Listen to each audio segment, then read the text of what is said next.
This video is going to do a little bit of a review of some of the ways that you can introduce your evidence in a rhetorical analysis essay that's going to add a little bit more sophistication. So I finally finished grading all of your JFK essays, and I've noticed that some people aren't introducing their quotes. Some people are introducing, but they're introducing them with just like a really short phrase like he writes or he says. And I wanted to give you some options for ways that you can revise and make your use of evidence a little bit more sophisticated. So if we can show AP readers that we have a really strong command of evidence and a really strong command of our language, we can show them more sophistication in the way that we introduce our evidence. Just a little disclaimer, I did highlight there are some colors in here.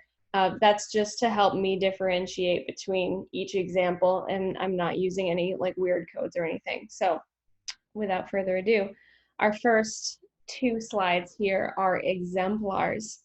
These are examples of what people have done really well. So this example right here is an exemplar of somebody who seamlessly embedded a quote really well. So here's their topic sentence. President Kennedy exposed the gravity of what the steel industries did by painting a scenario. He proposed a theory that if, quote, the cost of steel is imitated by the rest of the industry, then it would, quote, increase the cost of homes, autos, most other items for every American family. It would seriously handicap our efforts to prevent an inflationary spiral and our new gains in purchasing power. They go on to explain the quote, saying, by explaining the possible results if all industries were to mirror the actions of the steel industries, Kennedy proved to the American people that the behavior of the steel industries was condemnable. So I love this because it really shows you a smooth flow from the writer's words into the quotes. And it actually gives you a good example how you can use bits and pieces of the quote, and it doesn't necessarily have to be like the huge chunk. See, it says, then it would. This person's really kind of picking and choosing the different parts of the quote that they want to use. Somebody's having fun in their car. So what you can do, what you really want to focus on though with this, if you're going to do this, you're going to really want to make sure that what you write actually sounds like a sentence. So a lot of people, when they're kind of picking and choosing different pieces of the quote, they end up kind of hodgepodge mashing things together, and it doesn't sound right. So you're really going to want to reread and make sure that what you have is a real sentence. This one is, you could tell from when I read it, it flowed very well. This next one is a really great example of somebody kind of giving good context to the quote before the quote actually happens. So this is another way to introduce that's way better than saying like he writes or he says. You're giving kind of an example of what's going on before the quote actually is introduced. So our topic sentence, Kennedy creates animosity toward the steel industry by pointing out their selfishness and highlighting how this selfishness created a total lack of regard for the American people in their actions. So this is actually kind of like a nice refresher to some examples of some really good topic sentences because they just are really great. This person moves on to say, he states that the executive's desire for power far outweighs their desire to do what was right for the good of the American people. Then we've got our colon. Ta-da! Check it out. It's right here. I'm going to show you this. I'm telling you what this is, and then this is it. The American people will find it hard, as I do, to accept a situation in which a tiny handful of steel executives whose pursuit of private power and profit exceeds their sense of public responsibility can show such utter contempt for the interests of 185 million Americans. A very popular quote for this essay. It's a good one, too. I like how this person kind of goes on to explain as well. He makes it clear that he does not support their decision to raise prices and assumes the audience doesn't accept or support it either. So just because they started with some context does not mean that they're like going to repeat anything in their explanation. But a lot of times I'm noticing too that when people just kind of go right into the quote, the stuff that they have at the end in the explanation can actually serve as a really decent introduction to the quote. So that's what we're going to do for our next example.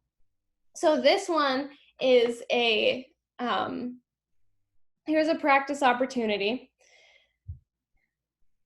Actually, I think we're going to look at context in a little bit. This is a different example. So President Kennedy applies facts that oppose the raise of steel prices and support that steel prices should not increase as it would be irresponsible, as Kennedy believes the rise in steel prices would cause a lot of economic distress for all Americans. If this rise in the cost of steel is imitated by the rest of the industry instead of rescinded, it would increase the cost of homes, autos, appliances, and most other items for every American family. So this one was a little weird because you've got kind of a solid introduction here, and then you got a comma, which tells me I'm gonna introduce something, or that it feels like it should be part of a complete sentence, but it's not. It's a comma splice right here because you've got one complete sentence and another complete sentence. So the question I have for this one is, how can we cut down this quote so we can transition seamlessly from the introduction information into the quote? So when I was looking at this quote, I was like, this is a really great opportunity to cut things down and seamlessly embed. So I notice when I'm looking at this quote that some of the quote isn't actually necessary because it's already paraphrased in the introduction, and that's fantastic. So as Kennedy believes the raise in steel prices would cause a lot of economic distress for all Americans, I've underlined the section in the quote that kind of feels the same way. If this rise in the cost of steel is imitated instead of rescinded, right? We've already talked about the rise in prices causing economic distress, so we can just kind of cut that out. And if we were to write this as just kind of a seamlessly embedded quote, all I would have to do is add like a comma and an as like a transitional phrase. So then it becomes, as Kennedy believes, the raise in steel prices would cause a lot of economic distress for all Americans, as it would increase the cost of homes, autos, appliances, and most other items for every American family. A lot smoother. Really nice. Right, I think this one, this one is the one that I should have talked about earlier. So this one is the how people have in their explanation of the quote a lot of information that could actually serve as a great introduction to the quote. So this example, this person jumps right from the topic sentence into the quote itself, which I'm just like, that's a big no-no. I mean, I guess it's not that bad, but I don't know why. It's just kind of a pet peeve of mine because I think topic sentences need to stand by themselves and quotes need a little bit more introduction. They need to have their own space. So this person started, JFK points out how the steel companies do not need the money, the industry's cash dividends have exceeded $600 million, blah, blah, blah, blah, blah, blah. And now I'm thinking, okay, this person has quite a bit of quote explanation after their quote. I've underlined it. It's a couple lines. He anticipates their reaction to the speech and decides to mention this to show everyone that there's no justifiable reason for their actions. He shows the exact numbers as evidence to show all of his viewers whom he already infuriated by mentioning the military conflicts and how this affects him, that steel companies are in fact doing better than ever before. Now that second line does kind of sound more like audience analysis, right? But the first line has some pretty good opportunity to become an introduction to the quote. So what I would do is I would actually take that first sentence that he anticipates their reaction, mentions this to show how there's no justifiable reason for their actions, and kind of turn it into an introduction to the quote. So here's my revision, right? JFK points out how steel companies do not need the money. There's our topic sentence sitting all by itself, really good. And then I shortened that first explanatory line to make an introduction. He mentions this to show everyone there is no justifiable reason for their actions, So now we have an introduction to the quote, and then we just flow right into that second sentence that I had underlined. He shows the exact numbers as evidence to show all of his viewers whom he already infuriated, ...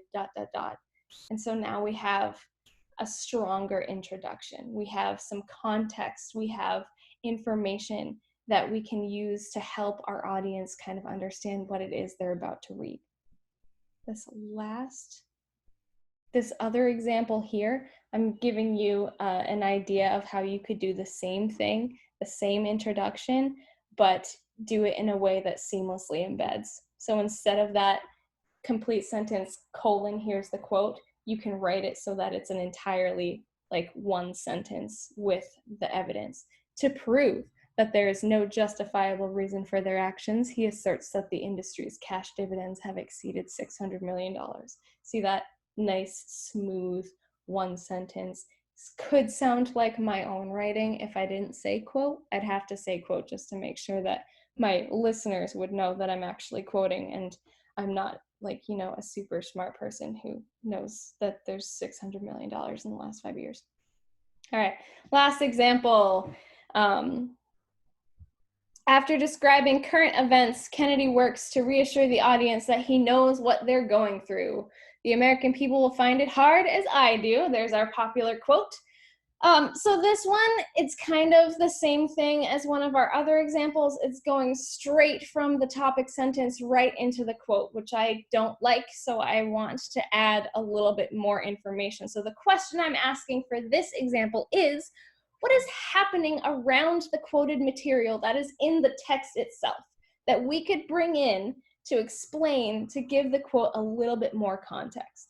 So this particular part of the prompt, this is the part where Kennedy is talking about all of the sacrifices that people have been making in the country and abroad. And it gives that list of like Berlin and I forget the other city, but there's those crises that he's talking about, the Vietnam soldiers that died. That's some really great context that's going to give us a good bit of background information. And I noticed that this person is already starting to describe that after describing current events. They don't necessarily need that in their topic sentence. You can just kind of go in and say, Kennedy works to reassure the audience he knows what they're going through. Okay, so I'm underlining that because it's kind of like the thing that made my mind think, okay, maybe we could add a little bit more context. So here's my example here. Kennedy works to reassure the audience that he knows what they're going through. There's our topic sentence. Now I'm going to add a brief summary of what was going on in the section of the text where I found the quote. So I used that current event idea that I saw in the last paragraph, and I just deleted it from the beginning of the topic sentence, and I added it to my quote introduction. After describing some of the current sacrifices that many Americans are making at home and abroad, he concludes that the American people will find it hard, as I do, to accept a situation, right? So this is another way that we can seamlessly embed, we can add good information that is going to help our audience to really understand what it is we're trying to say when we include our quotes. I know we're assuming that, I mean, seriously, the AP readers, they've definitely read this prompt. They know all about it. And you're technically supposed to assume that people have read it, but you also want to give them, you know, something to hold on to be like, oh yeah, right, this is the part that we're talking about. You never want to just jump right into a quote. He writes, he says is fine, but these are definitely some ways to really up the ante and give more sophistication to your quote introductions. And I hope that this is helpful.